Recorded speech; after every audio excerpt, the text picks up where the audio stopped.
And we're live. Welcome to Ogre Plays Games. I am your host, the Ogre. I'm talking to Jesse. How do you pronounce your last name, Jesse? We've been friends for a while, but I really don't know. Gerroir. Gerroir? It's French. Fuck! Gerroir. I was like, Gregory. Anyway, I don't even really know how to. I'm not like my background's technically French, but my family hasn't lived in Quebec for like 100 years, so I don't speak French and barely know how to pronounce my own last name. Jesus, well, you learn something new every day about the people, you know. Anyway, we're talking to Jesse Gerroir. So Jesse, let's find out, why are we talking to you? First off, who the hell do you think you are? I'm a dude who likes to play a lot of OSR RPG games. And you've written one, right? Yeah, I wrote like a little kind of supplement system thingy. Oh, Jesse. So Jesse wrote the Coven, which is a supplement about playing a Coven of Witches for Lamentations, the Flame Princess. Yeah. Full disclosure, I did help edit it. He wrote it, and I took out all the semicolons and various other, and just proofread it stuff. So I was a part of it, but I really liked it. That's why I wanted to help. And you can get it on RPG. I'll put the link in the description. Yeah. How much is it? Like is it just pay It's what you like want? $3. It's $3. I think it's like 3 Canadian, so it's even less US. God, so it's like $1.50 American. Three Canadian's pretty good, dude. That's a huge book you made. I think it's something like that. It's only it's either 3.90. I think maybe 3.99 Canadian, maybe 2.99. I can't remember now. Okay, well, no But, worries. I'll put the Yeah. link so y'all can check it out. I thought it was really cool. You can play witches, and it's got all these like new spells in the Vaginas Are Magic, for the Vaginas Are Magic spell system that came out. So the risky casting system. So today I wanted to put you on video. You're in the East. I'm in the West. You used to be the West, and now you're not.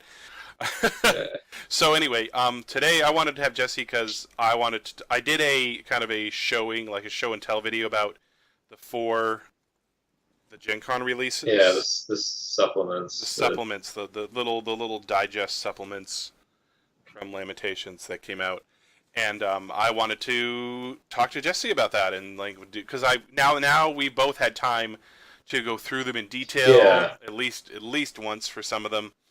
And let's have a conversation about it as two OSR fans and two RPG obsessed individuals. That's a good summation of us. So where do you want to start? Which one? I guess going through the other worlds or whatever, that one. So going through Forbidden Other worlds, yeah. By Zarkov. We can start with that one. I mean, if anybody watches my videos, they know how fucking terrible I am at pronunciations. Zarkov Kulowski. Zarchov. Well, anyway, Kowalski. Mr. Kowalski. Going through Forbidden Otherworlds. Written by Zarkov. Illustrations by Scrap Princess. Who I love Scrap Princess. Cover by Yannick Bouchard, who does all the covers. Layout design by Alex, who's now like official Lamentation staff, right? Alex Mail's like their in-house guy now, which they hired him. Dyson Logos does the cartography, and the editing is by James Malazwiski. I'm really sorry if I fucked those names up. Okay, so let's talk about Forbidden Otherworld. So, what'd you think, Jesse? It was an interesting idea. Not a bad adventure, but kind of felt a little bland to me. It's kind of the overall impression I got, where it's used as kind of like this gateway adventure between two different worlds. So your players enter it from one world, and they kind of leads them through to another world. Mm-hmm. And the so it exists in this kind of in-between dimension, which is kind of a little bit interesting, where it's like the world itself is like trying to kill them. It felt like what's that one movie? The spaceship that goes to hell or whatever. Oh, Event Horizon. Yeah, Event Horizon, a little bit. So it's like if Event Horizon was a castle in the middle of a like kind of, yeah. Where it's where it's like there's all these weird like body horror kind of stuff in the adventure, and it's like has it was kind of it had where it's kind of interesting where it's like it had the plague doctor kind of guy wearing like it's it kind of uses like 17th century technology as if it were like they're investigating this other world with 17th century technology, but you can kind of see the analogy with like modern day like space technology or something to me a bit kind of. Yeah, they seem like kind of like international cosmonauts, but if international cosmonauts were in the 17th century. So that's kind I of, like that observation. Yeah, that was kind of where I could see the adventure it could be interesting and a lot of fun. It felt a bit bland in the sense where it wasn't like there wasn't anything super detailed or memorable to me where it's like after reading it, I try and think like, okay, I understand the setup. I like the setup. I like the idea. But what of the specific encounters do I really remember? And I can't really remember anything. Yeah, no, me neither. I remember, like went through it twice, and I remember that like on the cover, like animals, like things meld together. Yeah. In this dimension, and I thought that was really cool. So it's like you see people in like walls and in furniture and shit, and like or with animals sticking out of them. Like there's a dude like the cat sticking out of his chest. Yeah. And he has a picture of it too. Oh, hold on, here it is. Yeah, it's like that, which is pretty cool. So, yeah, the adventures. But yeah, the adventures kind of just like it's almost like a gateway side quest. Almost it feels. I think Yeah. I think it makes sense for what it is, where it's like a little supplement, so it's not supposed to be this like huge,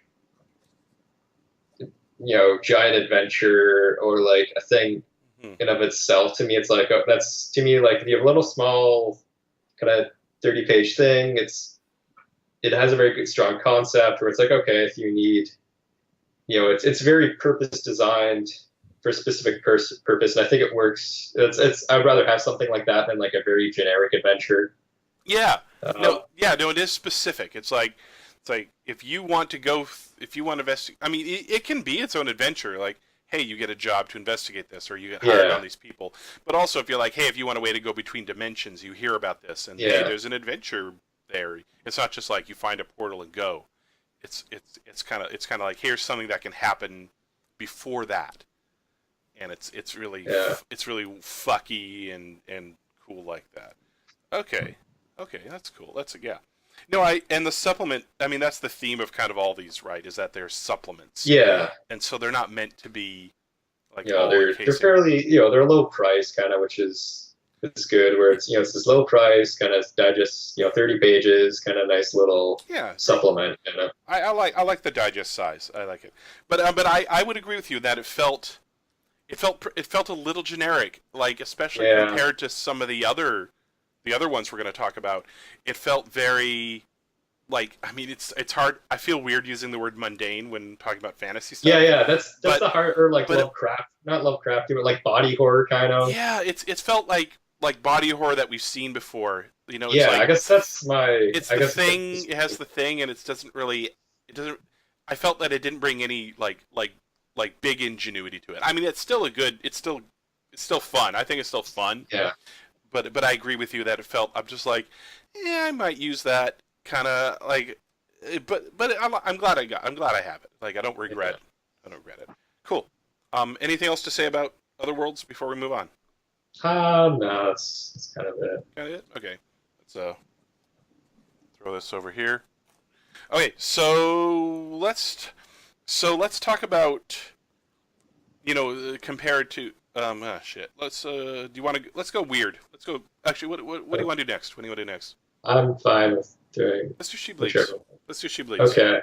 Because like going from kind of weird to weird. Okay. Because you and I were talking about this before. Yeah. And so She Bleeds. So She Bleeds.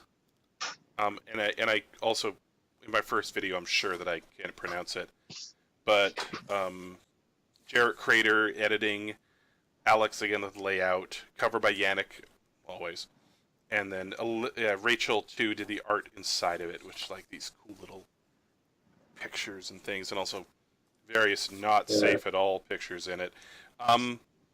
So what did you think of She Bleeds by Elizabeth Chiapradicule? I actually really like that one a lot more than I read other reviews, read stuff about it, and people seem to not be a big fan of it. It didn't. Yeah, a lot of reviews are like kind of like it didn't resonate with them, and I found that really weird. Yeah, it is something where, due to its kind of subject matter, I could see how it could be polarizing, where it's like either you're kind of like, oh, this is too out there, gross, or whatever. I don't want to have that kind of content in my games. Well, okay. Or you do, and it's something interesting, kind of. Or anyways, what were you gonna say? Well, okay. So let's talk about gross, because the theme is and I was kind of talking about this before, because the theme is menstruation, or the theme. I think the theme of it's kind of, it's like a metaphor for like allegory, sorry, for menstruation. And then like, do you think that's like, do you think because most of us or most reviewers are dudes that we kind of see it like that? Like because that was the first impression I got when I read it. I was like, oh, like it made me uneasy, but also I don't menstruate, so I don't really have the life experience to compare to the adventure, to the allegory. I can't. I because I don't menstruate. I had trouble when I first started reading it relating to the metaphor, like the allegory. So, so do you think that might be part of it? Do you think most of the reviewers are just kind of like, I don't get it, or what do you think about that? It didn't gross me out. It didn't, like. I actually thought it was really well done in the sense that it builds up this mythology around kind of the she, they call it in the she, this like otherworldly spirit, I think, demon thingy kind of, which is the source of the powers. Yeah, that essentially you make a pact with, and it kind of grants you these powers, and you grow a vagina if you don't have one, and you get your menstruation begins to become in sync with the moon. So I found that really interesting, where it kind of really developed this whole mythology around it, which to me made it interesting and engaging. I could see people not wanting to put in their game because it depends on like how realistic you want. It's like some people, they like their peasants to be kind of more your very some people just don't like having a lot of like violence or kind of grubby real world kind of stuff in their game, like grubby or gritty kind of grubby like real gritty. world. Then why are they playing Lamentations? I know, Jesse. Yeah. Like, I mean, I don't see this as anything like I mean, okay, I certainly agree with that, in that it is like, but to me, like all the horror, like all the gross horror stuff is very Lamentations. Yeah. Like it does take something natural, like the menstruation cycle, and gamify it in a like eldritch horror, like a Lovecraftian kind of way, like this really alien way, and I as I got into it and I read it, I found it absolutely fascinating, in that I've never read anything like this, and I really liked it. To me, the most interesting part about it is a lot of games like Dungeons and Dragons, say the 5th edition, where they have a warlock class, and you make a pact with this like otherworldly thing, but like it feels very sanitized and very like you're just a different type of magic user and your magic comes from the source. But there's not really a lot of mechanics or interesting mythology built up around the source of your power, where this, it feels like you're almost becoming kind of that classic type of warlock where you've made a pact with this otherworldly being and it has consequences. Like it has good consequences, but it also has not necessarily bad consequences, but it's going to change you like physically, and it's going to change like over time. More and more stuff happens, and I kind of really like that. Where I thought it was a good way of doing that, where it really felt like I'm actually making a pact with this otherworldly being. I'm not. It's not just like it's something completely alien and completely different than from in our kind of plane of existence, and you're getting power from it. So of course it alters you inexplicably, and yeah, that part was just fascinating. I think most of the criticisms that I've read about it is that it really forces the spotlight in theory, it forces the spotlight to the character who does do this, to the player who does do that, because it's difficult to when all this stuff's happening, because you have to do so much stuff to appease the thing every phase. You have to do these things, or else you die, or I can't remember what happens, but you have to do this. Yeah. So it does shift the spotlight to a single character or single player, and that I think is a valid criticism. Because not everybody's gonna want to have themselves torn apart, or not everyone's going to want to have if they're a dude player, have their penis fall off. But to me, that's like part of the whole warlock thing, where it's like it really brings into effect you're making a pact with this otherworldly being. This isn't just a free source of like superpowers, kind of. It has consequences, horrific consequences, potentially horrific consequences, and like to me, it's like I'd do it as a player if like, I guess you have to kind of be careful about how to introduce it to your players, or like make it an option for your players. To me, like as a player, I'd probably do it if like like I had a warlock or like a wizard character and they're like second or third level, and I'm again not like bored, but where I'm like, I don't know, I tend to be like the type of player where I like to take risks and do crazy stuff. Yeah. Because I'll get bored of my characters. They're just kind of like, I want them to change and grow in some way. So. But let's address what I mentioned though about like it does focus the spotlight to it makes it's something you'd have to kind of micromanage for that player. And unlike other character decisions, I think the whole group has to be on board for this.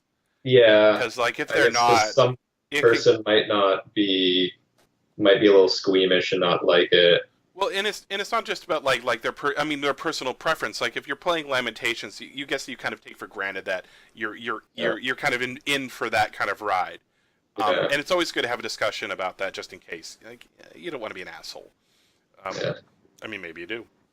I don't know. But I think just the power level of this change, and the fact that you have like monthly you have to do these rituals that would involve either a solo session or the group would have to help in that. I think that the whole group would have to be on board with this as players. Maybe not. I mean, characters, you can always go through the drama of that, the changes and stuff in game, which I think would be like for a mature group would be really fascinating.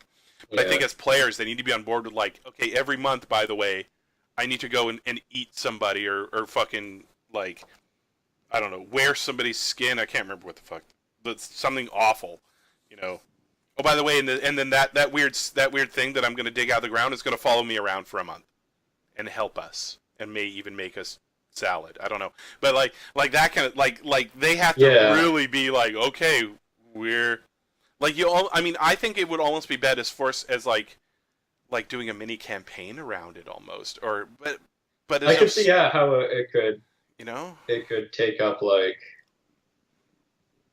Every month you would have that ongoing kind of like character drama where your character has to do something, and I remember seeing in one review where it's like the first time you go through it, like you detail roleplay it, and then for the consecutive times you just kind of gloss over it. And I think that's a really good idea. Cool. You have anything else to say about She Bleeds then before we mosey on over to the next one? Not really. I liked it. Cool. Yeah, no, I thought it was definitely... To me, it felt like the most polished of and interesting out of all of them. It is. It's a very focused idea, and I think it's wholly unique, and I really liked it, and it is something that I would use absolutely if my players were game with that. Cool. So now I want to talk about let's do Obscene Serpent Religion 2. Because once again, so this is Jeff Rientz, the guy behind Broodmother Sky Fortress, and of course his game blog. Art by somebody named Journeyman. I don't know who Journeyman is. Do you? Who's Journeyman? No. I don't know. Yannick, Alex, Jarrett Crater, and Glenn Seal did the cartography. And I mentioned in my video that Glenn Seal's also the guy who did the Midderlands. He won the Emmy. Okay. For like he did like, and that is an awesome supplement. That's an awesome book. So Jesse, what did you think of Obscene Serpent Religion 2? I thought it was an interesting idea, but kind of like with the traveling through Forbidden Otherworlds, the execution was had some problems. It wasn't. My biggest complaint with it would probably be it's kind of divided into two sections. The first half, which is this description of like a village that you're supposed to have the players kind of encounter and go through a couple times and get to know the people a bit, which I found that section was really well done. Yeah. And then the second section, which is when this like snake cult starts taking over or takes over kind of. Yeah. Which I found that also well done. My problem is it felt like the beginning, the setup, and then the climax of an adventure without any of the middle part of it, where I was kind of like, there's a lot of kind of not necessarily backstory, but like explanation in it as you read it about what's really going on, kind of. Mm-hmm. And there's kind of some clues and different stuff presented that the players could pick up on. But it didn't really come together to me where I felt like if I were a player, I'd be like, okay, you visit this village a bunch of times, get to know people. Then suddenly one day you go to it and there's like these weird snake people attacking you and you kill them. And you're like, what the fuck? And then you kind of leave and you aren't quite sure what happens, kind of. Well, yeah, and Jesse, I think that's the point of the adventure. In that it's not like just like the rest of these. It's a supplement. So you're given, and it is in two parts. So you're given like Nosback, the city of Nosback is detailed in great detail. To me, it's a living town.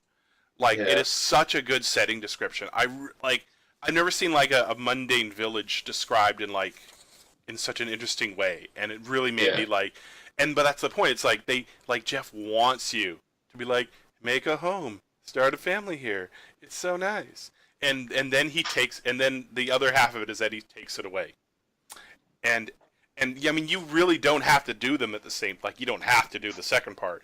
You could just be like, just use this as like, hey, let's have a cool village of Nosback. Yeah. And then if you want to do that event, see, to me, it's like village description and then event. Yeah. But I think they're solely optional. Like the event, I mean. Yeah. But I agree with you in that, like the event, like because of the nature of it, like the time. The changing of time, like, and if we're changing history from the past, is so bizarre and alien. Yeah. And I like to use that word, I guess, alien. It's so bizarre that there's no way for the players to ever know what the fuck happened to their village, like as written. I mean, in the sense, okay, so let's in the sense, do you feel that it's the same as like, oh, what's that adventure with the tower in the middle of like the weird tower? Monolith. Sorry. Do you feel that it's kind of like Monolith behind Space and Time, where you never fucking really figure out or have any concept of what it is? Like the Monolith behind Space and Time, it's just like, geez, like it's so unique. It's so different and alien and weird. Yeah. Do you feel that it's kind of the same as that?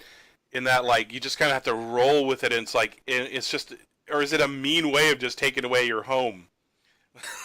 I feel like with the Monolith, though, there's more interesting situations that happen where it seems like in this one, it's more these weird snake people attacking you who are former villagers. And, like, well, there's also some kind of weird stuff because the main monster can go, its main power, or one of its powers is it can go back in time down your like DNA line and alter your DNA and alter stuff in the past to affect stuff in the present. Yeah. So it can cause these weird things to happen. Yeah, all of a sudden you can be a different class, maybe. Yeah. Or like you're poor and now you're rich, or vice versa. Or yeah, it can drastically change your character. But to me, it there's not enough kind of like foreshadowed or I don't know. I just felt like you'd go to this village, have weird stuff happen, and it would be more confusing than like it feel like a non sequitur kind of a little bit. I feel like if there were a player, I'd go there and be like, "What's going on? Why is this like this? I don't understand how to." I'd be almost where it's like the Monolith. I feel like it's the Monolith alters space and time. Well, you don't. You know what? Well, you don't when you go into it.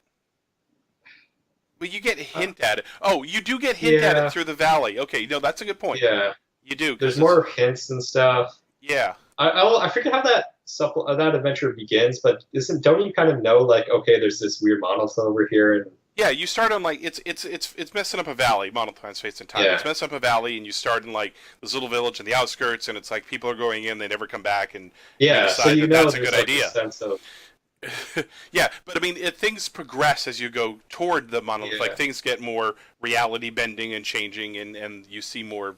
Like it does give a hint at it, but this, you're right. It's just all of a sudden you come to the village and you're kind of going back to the village like you normally do, and everything's different and weird, and it can alter your character and different stuff. Mm-hmm. Which I'm in some way I'm so fine with. Like it's this horrific surprise. But then there's always part of me that, as a player, if I'm not able to investigate and kind of learn a little bit, then it just feels like a bit unfair. Like the DM just like rolled on it. I was walking through a village, the DM like just all this weird stuff, potentially like stuff happened to my character that for no reason or that wasn't my choice, kind of. You open the door to the inn, and then all of a sudden you're a female, no longer a specialist, you're now a fighter, and you have 3 sisters. Yeah, that can absolutely happen. Yeah, that's I think that's a valid criticism, because like with most, I mean, it's almost like I was thinking like, you mean the raggy screw job. The James Raggy Screwjob, and which is a unfounded idiot. Well, unfounded. I don't know. I don't feel that way about it. But it's an opinion. Yeah. It's an opinion. I would like to discuss it with somebody who firmly believed in that, and then also have somebody who firmly didn't, because I'm kind of in the middle on that. Because I kind of like those kind of things, so that's why I think I have a more favorable opinion to this adventure than you do, because I kind of like that thing, But I mean, but you're totally valid. It's like it feels, as a player, it feels shitty when all of a sudden everything you like, for no reason, through no fault of your own, you didn't choose to take the risk. Everything gets fucked up. Yeah, and I guess in some ways I'm actually okay with it as long as I can investigate and find out why. Well, you can. And it's like, can't you? Yeah, but I mean, you can-ish. I mean, it's extraordinarily dangerous. Yeah, because the snake woman has insane stats. But would you ever like be able to figure out like oh, the snake woman can go back in time and do this stuff without the DM directly telling you, kind of Yeah, like. have the snake woman tell you. Like when you fucking have her head cut off and she's dying and be like, ah, I can't. You know, I don't know. I don't know. It's up to the DM. Up to the well, what are they called in Lamentations? It's not DM. It's The referee. The referee. Thank you. Wow. I guess I early in the morning. I felt like I would have liked some more kind of. There was some kind of investigative elements, like clues and kind of your classic, more investigative stuff, but it didn't seem structured that way a ton, kind of. Yeah, and I would have liked it to be a little more structured that way. But it's just a digest, though. Yeah, I know. It's just overall, like I felt like that could have been part of the problem too, where if it had like another 10 pages to kind of have a little more of a gradual change in between like nice friendly village and like horrific snake event, it would have been, or not necessarily have it happen gradually, but like like I don't know, just more clues or more little more. And there's nothing to say that a referee can't do that. Yeah. You know, but that's a good idea. That's a good improvement as to, like, if you don't want it to be suddenly snakes, it's you can gradually introduce these things, and that gives the players a chance to react and like choose kind to of know what's going on a little bit more. Get a bit of a hint. It's like, well, we ignored these signs, and now look what happened. Or you could have it happen suddenly and have more. I guess have more clues of like the backstory, or I don't know. I mean, it's meant to be like you. It's a village you come back to after long journeying times, right? So after a couple months, or even maybe like 6 months, you come back to it, and all of a sudden it's gone to shit. And so that, I think that was the intent of the book. But I mean, I think you're right in that, like, a few more clues, but there's nothing to say that a referee can't change that up. Yeah. It's overall it's pretty easy. Yeah, like it'd be pretty easy to kind of do it. It would just I feel like if they were to run it, I'd kind of have to sit down, really read through it, and kind of think a little bit more about, okay, like, how am I going to present this so that do this a little bit, kind of. Mm-hmm. Well, I mean, that's like, I guess most OSR referees or DMs have like a calendar of events. So, like, if the players don't return back to the village of Nosback in these times, and they don't see these things, so there are lots of methods to do it, and we could do a whole show on that. So let's any final thoughts about Obscene Soypent Religion 2? No, that's all. Sort of my cat meow. It was good. I liked it. I liked it. And like I said earlier, I think I'm a little more favorable to it than you are, and that's okay. Last but not least, I'm going to say that even though I have heavy criticism about it, it actually kind of is one of my favorites. Hold on 1 second. Hello, Weezer. Sorry, the cat needs some love. I gotta put you down. I'm doing a video, kitty. Sorry. There goes your Lamentation shirt. My new shirt. So anyway, so like this one, even though I really have problems with it, it has it's one of my favorites. Sounds of the Mushroom Kingdom by James himself. So, what do you think? Oh, sorry. So it's written by James Edward Raji IV, Yannick cover again. Interior art by Jim and Joseph Magnuson, and layout by Alex Mayo, and editing by Jarrett Crater, a name that we've seen in several other books here. So, what did you think of Sounds of the Mushroom Kingdom? It was interesting. It was weird, but I felt like it kind of left me wanting to know more detail about kind of the weird mushroom people, like their society, and like, because I guess the basic setup of it is like there's these mushroom people who live under the earth, in like a hollow earth or something. Yeah. And then they kind of break through to the surface, and you encounter them. Or you can encounter them underground. Yeah, or you can encounter them underground. But it's hard to describe. I felt like it was interesting and almost like really interesting, but not quite there. Which I know I'm being like super. You're gonna have to critical and picky. You're gonna have to elaborate on that because that's so vague, dude. It's hard for me to do it without like really open, like really referring to specific text and being like. But yeah, because it presents some mushroom. It's kind of a bit of a grab bag where it presents some like mushroom themed kind of monsters from the mushroom world. It presents the different types of mushroom mans, and they're like each has a different power. And then it presents some stuff about like kind of the mushroom king, I think, or the society or whatever. Yeah. There's lots of different mushroom peoples in mushroom. So it's kind of it's interesting where it's like a grab bag of different elements that you can use in your game. And it also makes it that kind of interesting where you could introduce the whole like mushroom world different ways. Like maybe they find a mushroom item or an item from the world, or maybe they encounter a creature, and you kind of gradually do kind of introduce more and more. So what's there is good. To me, I feel like what is missing from it? Like, did you just want more? Like did you like? From what you're saying, you want more. You like this one, and you really want more mushroom stuff. I liked it. Like, I felt like you could have. Some of it felt a bit not generic or bland,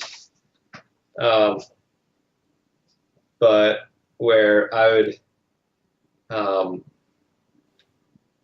You could have added more like elements, kind of more. I guess I hate to use the term world building, but like elements of their society and like their philosophy and their beliefs.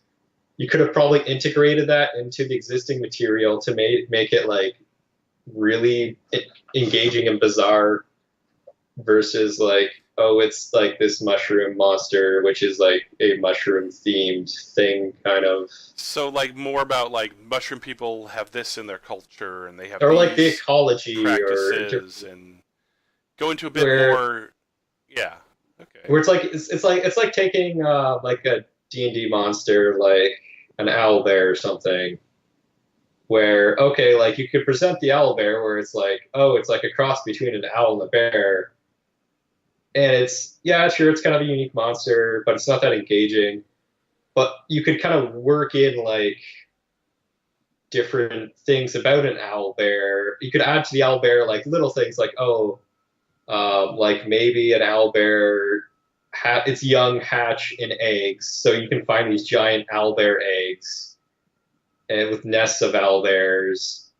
And the eggs, like you can make armor out of the eggshells, or which is weird. Like there's little ways to kind of to go beyond just like a themed monster or a themed something, to introduce greater world building concepts of like ecology or society, and integrate it in a way that the players experience it directly through what they're actually interacting in the game. And to me, like that's how you go about world building, instead of being like have a section of like,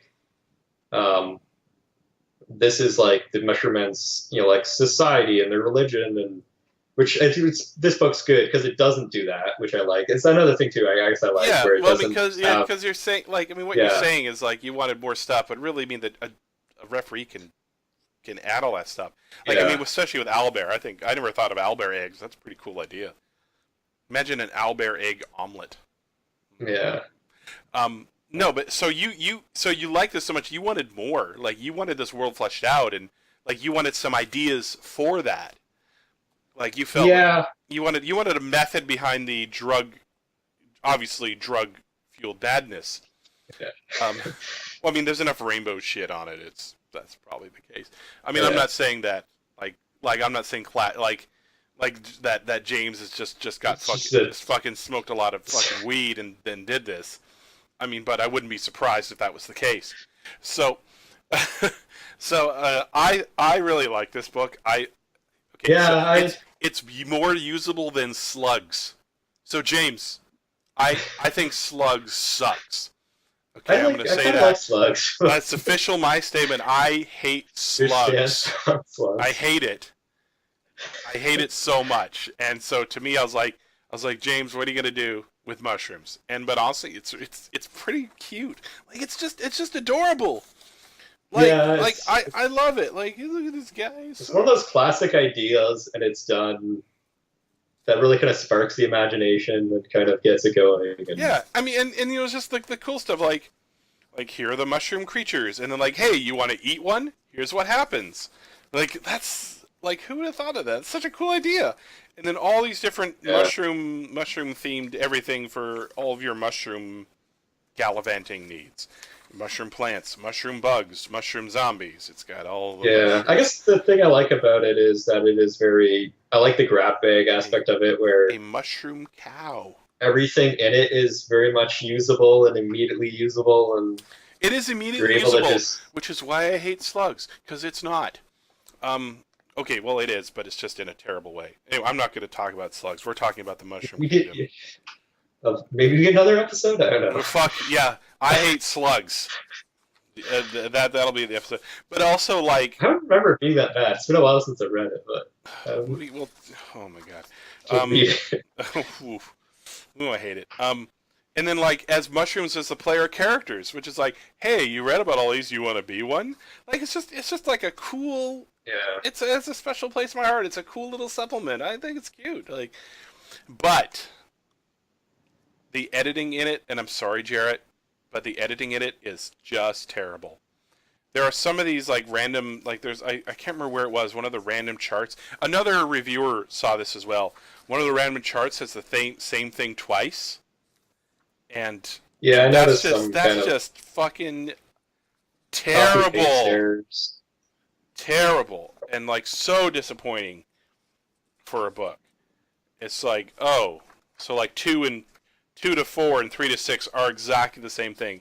And it probably wasn't intentional, like, but man, it's just, man, that bugs me. Like, I don't know if that's just my OCD kicking in or what, dude. Yeah, I know you're more you like editing, so well, I edited your thing, right? And if I don't know if you had a random chart where the things were the same, like I would have noticed that right away, and I would have been like, oh shit, how'd I miss that in my first pass through?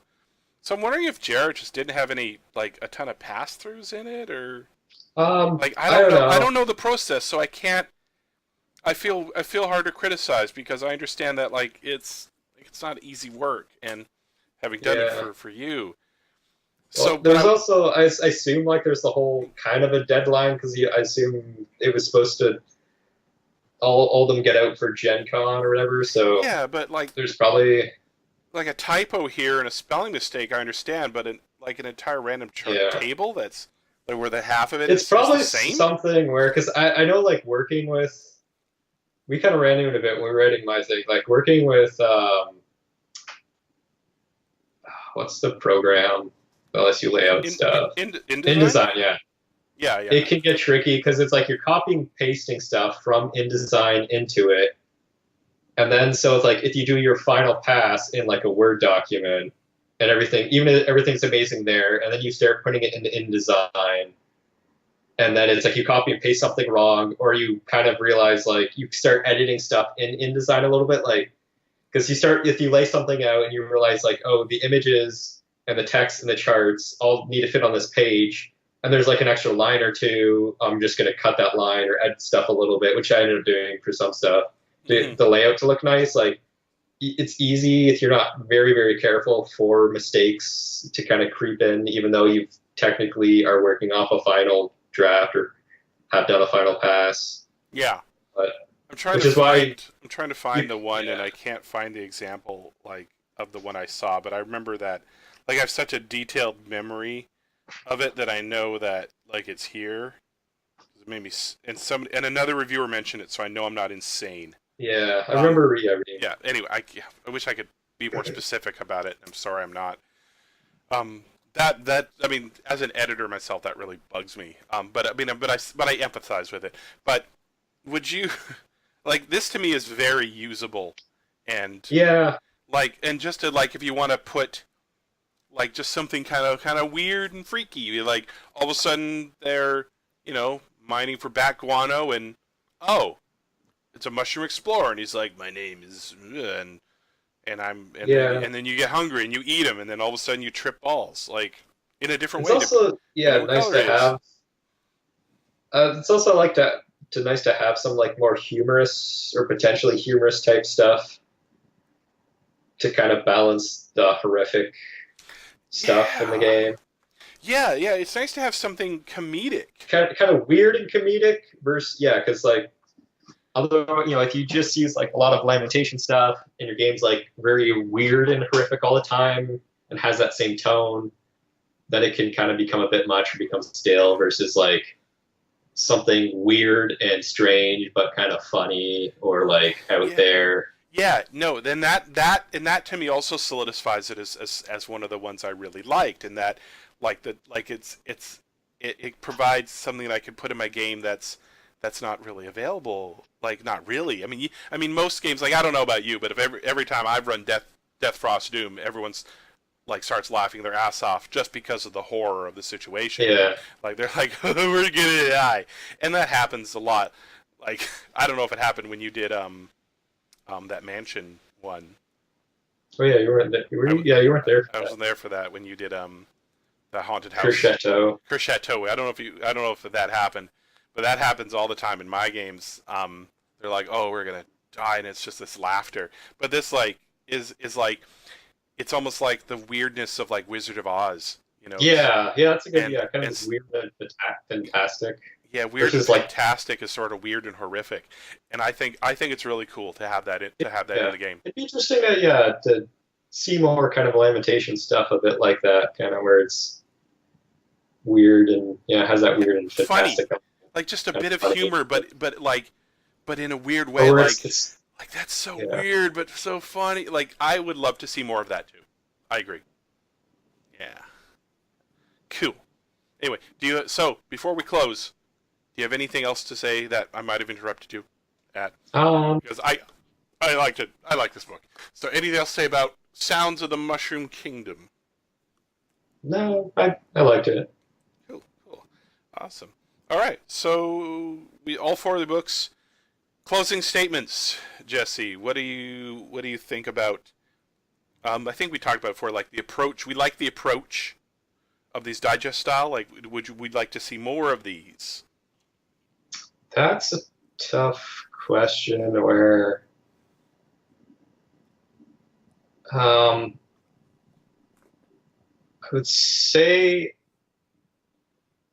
yes. Will you say yes? Yeah, it's hard because it's like I like She Bleeds, and I felt like the short digest style fit it well. Mm-hmm. I liked the Mushroom Kingdom one.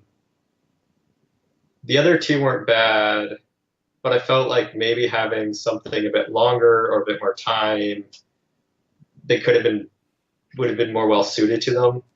So I think for the digest stuff, I would have it more of either kind of player facing stuff, because also it makes it really easy to hand out to a player, and it's cheap to have like multiple copies if you need it. Yeah, no, that's a good point. And so either player facing or kind of a grab bag like the Mushroom Kingdom, where I can flip to just a random page in it and just use it in the game. It's kind of very where it's not like a scenario kind of, or an adventure where it's like a scenario and it's very, you kind of have to read it linearly and because I feel like it's hard to do those really short. I guess you can, but yeah. So you prefer, instead of kind of like linear stories, or locations, like I more think the more format, toolkit, like more toolkit yeah, options? I think well, it's more yeah for the especially when it's like 30 pages, kind of a smaller, black and white digest where you don't have a ton of word count. You don't have, I think, yeah, more of kind of grab bag or toolkit kind of things. It's also very hard to write those because you have to kind of make it each thing very interesting, but kind of separate, where it's like from all the elements in it separate from each other. Like it'd be interesting to have like a small like digest size, like one of those things, but like a book of like magic items or a Yeah, book like of like. Lamentations-y items and things I feel like that would work very well for that format, or kind of like there's some stuff that's very supplemental. Mhm. Yeah. Yeah, no, I would buy a book of like Lamentations magic items, like just because like you always get the idea, like in all the OSR stuff you get the idea that magic items should be unique, Yeah. powerful, but unique have a power but with a cost, and I would love to see more examples of those for sure. That's a good idea for a video, or not video, a book. I would buy that. I'm excited for the historical settings that James has Yeah. hinted at. I know a That's bunch of fucking. those are coming out. I'm really Soon. stoked to see that, and as well as the dangerous youth stuff. Like he seems to be just going just all in on stuff now, and that's awesome. And I will buy it. Yeah. I will get all of it. I love it. Cool. All right. So that concludes. Anyway, thank you for watching. You watched all the way through. Thanks for this is watching, everybody. Thanks for coming, Jesse. Thanks for chatting with me, Mr. Jesse Gerroir.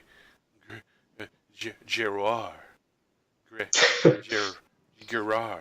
Gerroir? Just use my first name. Come on, dude. Okay. How else am I gonna learn, man? How else am I gonna learn? It's like Gerroir. How I pronounce it. Gerroir. I don't even know if I'm pronouncing it right because it's. What's your name? I know, but I don't have like a proper French accent. Like. Oh, so you have to like it has to be Gerard. You have to kind of something like that. you have to say If I go to France or like say it Quebec, sexily or alluringly. people know how to pronounce it better than I do. Well, anyway, thanks for chatting with me, Jesse. I'm glad we did this, and we should do more of this when new books come out. Yeah, we should yell at them and do stuff. Anyway, so yes, thanks for watching. OgrePlaysGames.com, and so if you want to know when I make more videos, just subscribe and press that bell icon. I kind of update like when I can because I don't have a lot of time. So if you want to know when I update a video, just make sure you hit subscribe and hit the bell, and then you'll know when a video that I make comes up. Anyway, play more games. Peace out.